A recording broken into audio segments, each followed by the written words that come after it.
त्यासाठी कोणाला तरी म्हणावं लागलं, सांगावं लागलं, कोणाला तरी पुढाकार घ्यावं लागला. त्याच्यामुळे तुमचं आमचं नातं जमलं. धम्माचं नातं आहे.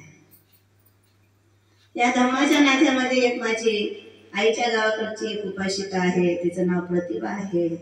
ती भानशे परिवारातली आहे. तिच्या बापाचं नाव जयवंत होतं, त्याला आम्ही आपाजी म्हणत होतो. तिची आईला आम्ही आजी म्हणत होतो. लोक तिचे लुगडं घालते.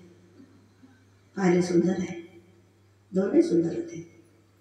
आणि ती पण पोरगी धार्मिक आहे. ती आता शेलोकाट्याला भेटली. आणि म्हणून तुम्ही सगळे एका मतानं इथपर्यंत पोचले. ते तुमचं पुण्यकर्म आहे. याच्यात जो आम्हाला बोलवले अगं दबलं कुठंतरी, ज्यांनी आम्हाला आमंत्रण निमंत्रण बोलवण्याचे कष्ट घेतलेले आहे, त्या दोन उपासिका आहे. ती वाळकेबाईची बहीण आहे एक. तिलाही माझं माहीत नसतं तर तिने सांगितलं नसतं, पण तिला वेळ नाही आहे. त्यामुळे बाजूचे घर आहे, ती बाईचं चालणं आम्हाला माहीत नाही. तिच्यामुळे तुम्हाला आम्ही लोक मिळालो ना.